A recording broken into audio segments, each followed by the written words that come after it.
Oh, hi. Just kidding. Happy holidays. Hello, everyone. Hey. This is Souls and Legions. Hi, it's Dimi Horror here. Mwah. Souls and Legions. There's my reaction. Hey. Class, today we're going to talk about Halloween Horror Nights and the mazes that we liked and hated the most. Or did like the least. Is that the intro? That's what you want to go with? Yeah, let's do it. You want to do that? Yeah. Okay, so today, class. What's up, Creep Squad? It's your girl, Dimi Horror here with So the Legion. We are in our office space, the Mecca, where the magic happens. Magic. All of it. We're just gonna give you guys our breakdown and our take on our favorite mazes and just list them off. We're gonna start with our least favorites and then our favorites. We got down. We got to treat ourselves again. We got to treat ourselves. Treat yourself. Are you sure you didn't have another pumpkin frosty from Wendy's? No! So we went on 9 out of the 10 mazes. The one that we didn't get to go through was The Last of Us. That one had a ridiculously long line. So we haven't finished the show because it's so depressing. It is very depressing. You gotta finish it like episode by episode. See, Walking Dead wasn't as depressing every single episode, right? It was like sad here and there and it was like build up. But like The Last of Us is like everybody's dying every single episode and it's just sadder and sadder and sadder. But it's a really great show though. Great cast too. It's a show that I can't binge, you know? No. I could binge The Walking Dead all I want up until they kill Glenn because I still in here. Still. Yes, okay, so we're gonna go to The Last of Us. Last of Us, we didn't really. We didn't do it, so. Okay. What kind of Jeopardy music is that? Okay, yeah, that's better. Is that That's the Twilight Zone. Twilight Zone? That's a Twilight Zone Jeopardy song. The Twilight Zone. The Jeopardy Zone. The Jeopardy Zone. Brilliant. Blood Moon is just so culty and so very. I see weird white people doing weird shit. Yeah. A folk horror maze, I guess that's the genre they're calling it, where you got like these weird white people doing occulty things. It's called folk horror, and that's what this maze was. I'll get a little bit more into it in my ranking list, but it just didn't have enough. Beautiful set pieces, like some of the biggest that I've seen in any haunted house, but it's just people in rags. It was a bunch of people in KKK attire looking. It was so close to KKK, and I'm not making a joke of the KKK because that's not funny, but as a black person going through this maze and a bunch of people dressed in white sheets, where did I see this before? I don't like this maze. Oh, okay, bet. My dead last one would have to be Chucky. I was expecting so much from it, and we saw a video of it, of the Hollywood version, and it looked like it exceeded everybody's expectations with all the different size Chuckies and the animatronics at every corner. And this one just felt really underwhelming. I did love the opening set piece that had a puppet Chucky, and there were some that were animatronic and not just guys in suits playing Chucky. It definitely could have been better. I agree. I was looking forward to seeing Chucky being like number one. Like there was this big old giant Chucky in the LA maze, Universal Hollywood Studios maze, and I was looking for Big Chucky. Chucky was not there. Big Chucky was not there. That was a very big disappointment. And I was looking for him. He was in the trailer, the promo, when you're in queue and you can see him in that. But he was not in the maze. And he was there at the Hollywood Studio maze. So I'm a little jealous about that. But because he looked really cool. How have you never seen such a big old giant Chucky? So I've never seen a big giant Chucky like that. It was just not enough going on in the maze. And I mean, we were trying to debate, when are we going in the Chucky maze? When are we going in the Chucky maze? And then we finally had a chance to go, and it was like, oh, okay, cool. You suck. Blood Moon was my absolute least favorite, and then Chucky almost was like on that, but Blood Moon was worse than that. Actually, I thought Blood Moon was gonna be about werewolves. It's my first time, so... I was so excited. Yeah. Mm-hmm. I thought it was gonna be about werewolves, and I was like, yeah, I love a werewolf maze, but that's not what happened. So. Yeah. So for mine was Blood Moon. Number 8 was Chucky. For me, it was the opposite. The reason that I put Blood Moon above Chucky is because of the set pieces alone. Set pieces and atmosphere were really amazing. It just didn't, like, the premise wasn't enough to fill them. And as Dimi said, like, I was expecting some werewolves too in a colonial village. That would have been dope. That would have been cool as heck. They should have took it there. Those 2 mazes out of the way, let's move on to your number 7 pick, The Exorcist. So we have, for number 7, we have The Exorcist for our Both pick. of us. The both of us. Okay, so let me tell you, right? Boom.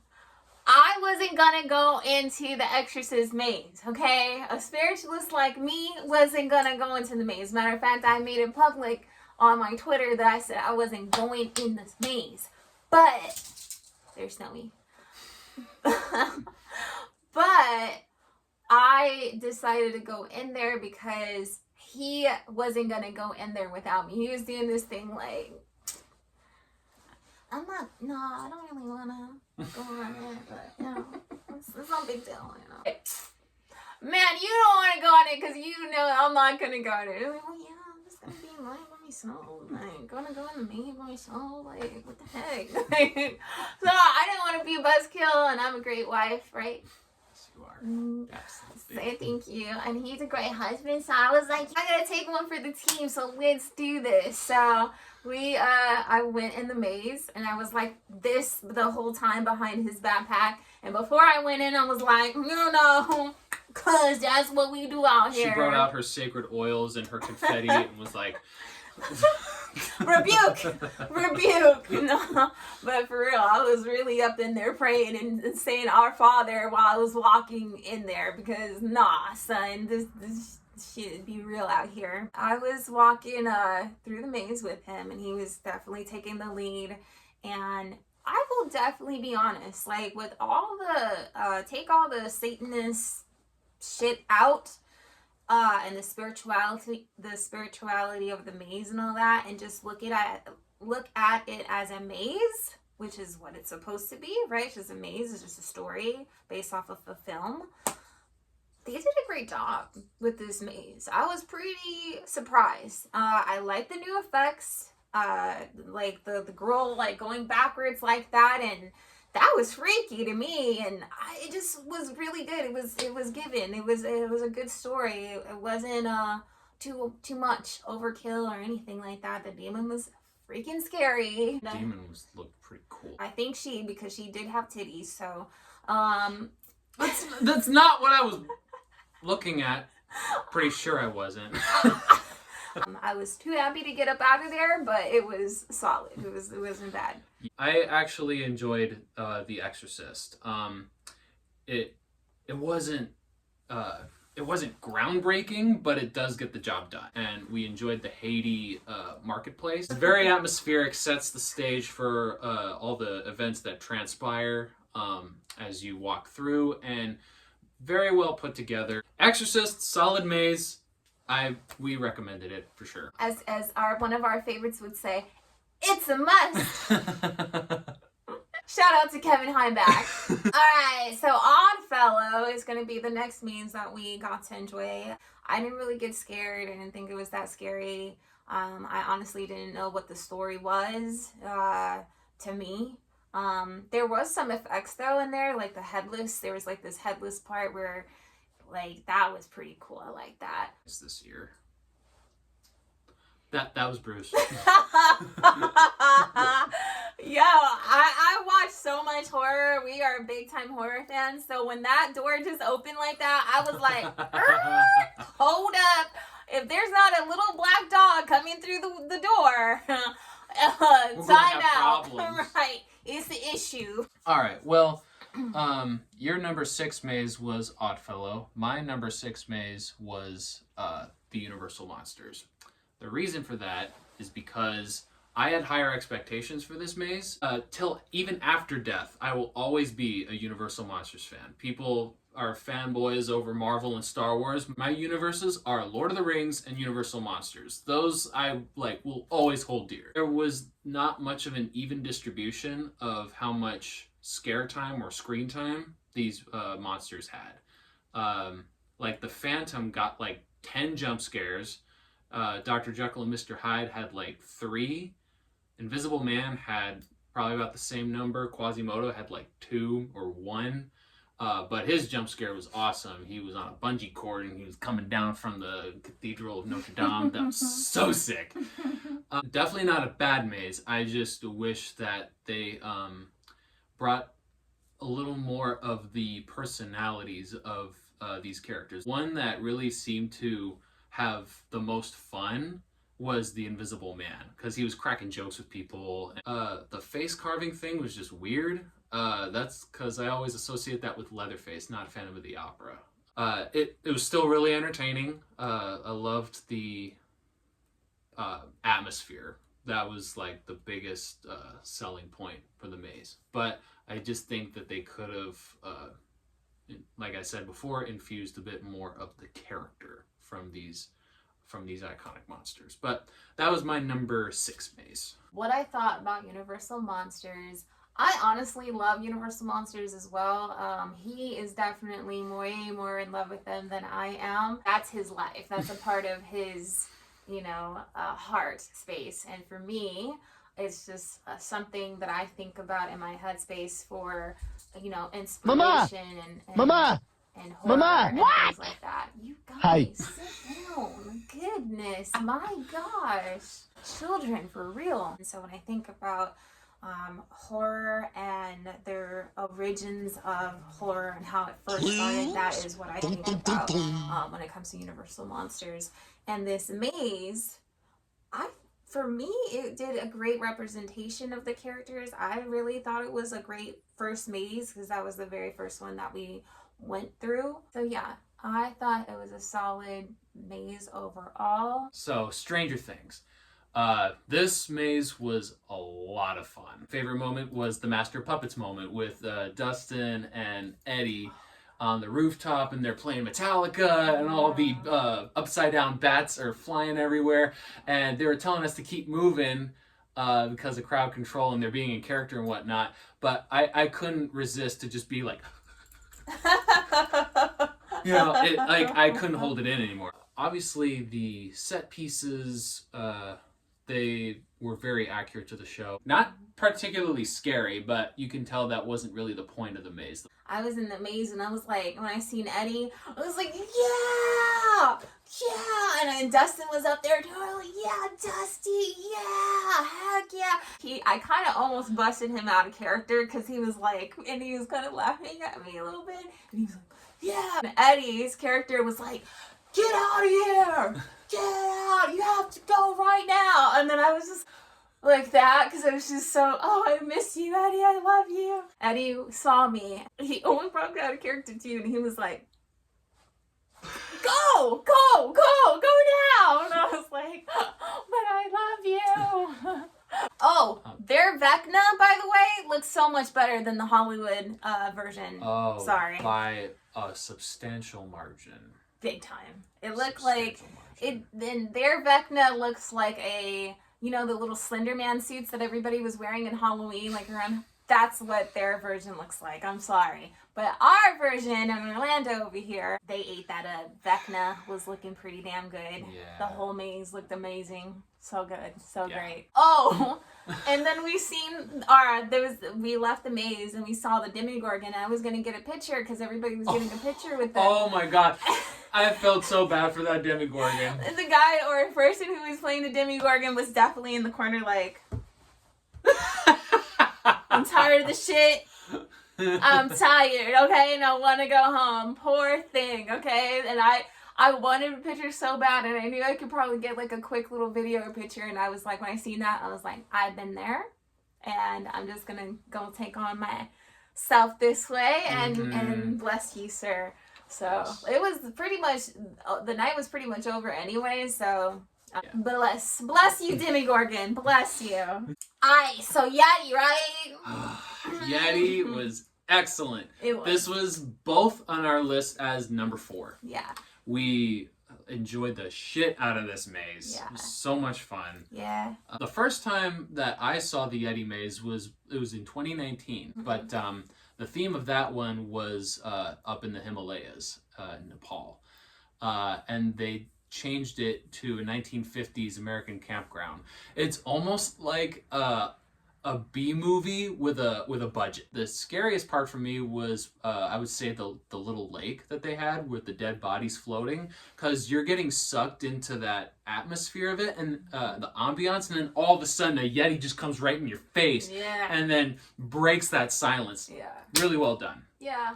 I thought it was great. I thought it was great atmosphere. They made it really look like camping, and then it was awesome. I loved all the effects for sure. I loved the bear scare. Like, yes, that was cool. So cool. Yeah. Number 3 for me is Oddfellow. So I guess I can kind of see where you're coming from, that it didn't do enough different acts, but same jump scare. You know, Universal needs to get back to finding different ways to create startling scares and not just have them coming out of a corner and, you know, with a flashing light and loud sound. It needs, like, you kind of need to start thinking outside the box again with that kind of stuff. But the reason that I have Oddfellow higher on my list, the carnival themes and the music and the sound effects, and even the animatronics, there were some of them that were spinning their heads around. I was really impressed. Thoroughly impressed. That's why I keep it number 3 on my list. I was expecting it to be scarier, I'm not gonna lie, but the rich production design and the variety of the characters more than made up for that. We didn't get to see the Zodiac Scare Zone in person, but we did go to the other Scare Zone, which was like the forest one. That one was pretty solid. I loved that. That was great. It was really, really good. We didn't get to see how Oddfellow started the forest, but we got to see like a different Oddfellow in that forest, and he had like the egg and everything. That Scare Zone was like the prequel for Oddfellow, you know, because this was when he started channeling alchemy and finding supernatural native forces. Powers and stuff. I love backstory like that. Yeah. Love it. The bugs were really cool looking. The birds were cool looking. The bats and the trees were really cool looking. Solid Scare Zone. We didn't get to see the Megs dancing, Megan's dancing. Oh yeah, we heard about that. We heard about it, but we didn't get to see it. And I heard a lot of people didn't get a chance to see it. It was pretty solid. I did end up seeing that movie. I was not going to see that movie. Megan, the unrated version, and also Cocaine Bear after that. Solid movies. Yes. They were pretty great. I was pretty surprised how great Megan actually was, and I wouldn't change it any other way as far as watching unrated. Yes, version. That was the way to go. Yeah, that surprised the heck out of me. Anyway, Dueling Dragons. Yes, Dueling Dragons. That is both of our number 2 maze. Oh God. So I call this the Dungeons and Dragons maze because it is nerd stuff up the wazoo. It's medieval, you got knights and you got ice orcs and lava orcs and you got wizards and it had it all. Hold on.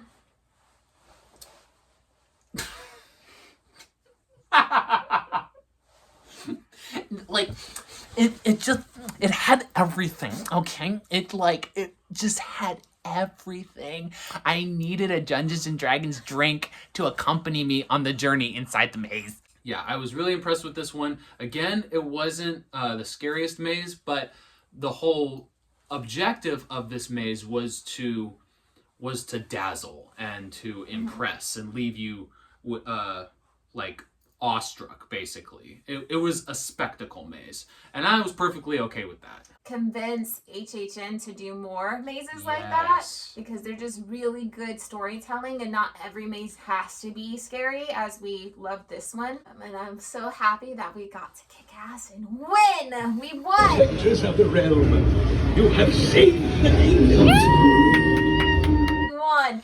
The kingdom was saved by us. The wizard was right in front of us when he said it too. Yeah. It was literally a magical moment. It was so cool. And I really, they don't really allow you to film in the mazes, which is why a lot of my angles are weird and not that great. But I was like right there when he said it, and I really wanted to like go like this, but I was like, you're ruining the moment. So I was just like, okay, so what you're hearing him like saying is he's like right there.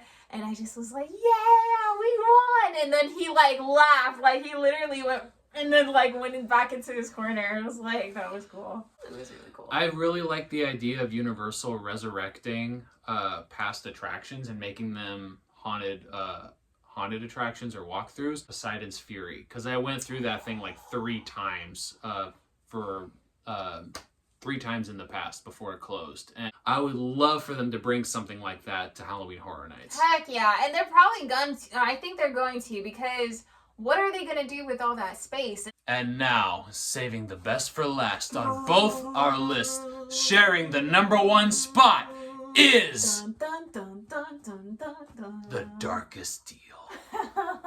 This maze was fucking awesome. It had cojones that were this big. It was awesome. It had everything that I was looking for in an HHN maze. That was the second maze that we got to enjoy and experience. And I would have had perfect shots of this maze if I only realized that my camera was turned the wrong way. So yeah, I had perfect in-your-face shots, and they were all so perfect and good. And I've had it face up the different way, so it was terrible. So it kind of had a similar premise as the movie Crossroads. I don't know who's familiar with that, but well, let's just clarify here. Not the Britney Spears and Zoe Saldana and Terry Manning. Not that Crossroads. No, there's a movie called Crossroads. Ralph Macchio is in it, and he plays this guitarist who is like this apprentice of this blues player who sold his soul to the devil to become this masterclass musician.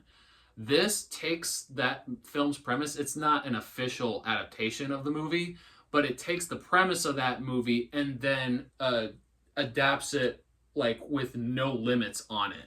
Because it shows demon after demon. It's this blues musician who is finally being taken into hell.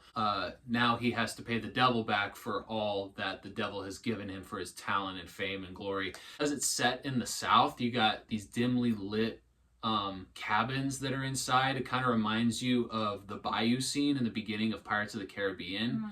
Mm-hmm. So it's got the crickets and the dimly lit candles and lampshades, and oh, it was so well done. And then you add those minor key banjo notes in the background, and then you see the blues musician, his soul being taken by the devil at the end, and then you're seeing these gaunt faces popping out at you. It really went above and beyond. The atmosphere was so unsettling. It felt like something you should not be walking through. I was saying that Dueling Dragons had great storytelling. This maze, it was like you're in the maze. Like you're in the film. It's happening as you're going through the maze, and amazing storytelling. It was the best storytelling I've ever seen in a maze in general. And I've been through a lot of HHN, and this was the best maze I've ever seen. I would say that as far as original mazes go, this was the best one I've seen since La Llorona. Supernatural, if you guys watch that series or familiar with that series, don't you cry no more. Dun, dun, dun, dun. Wayward Son, baby. We got introduced to Crossroad Demons by that episode that was based on the musician who sold his soul. It was a black, true life, actual person who sold his soul to a Crossroads demon. This time in Supernatural it was a demon, but the story goes he actually sold his soul to the devil, the actual devil himself. So that was my first introduction to the man who stole his soul and became a very popular musician and had died at a young age. Rest anyone's soul who has been in the industry who has actually gone through that. So, because that's pretty real. So, yeah. But amazing maze. Well, this was our review of the mazes that we went through at Universal Orlando's Halloween Horror Nights. Yes. In Yeah. 2023. We hope that you enjoyed the video, and yeah, that's our synopsis for the HHN 2023. And yeah, we hope that you guys got to enjoy the video and got to enjoy the event if you got to enjoy it in person. Well, thanks for watching. Have a good one. Happy holidays. Hey.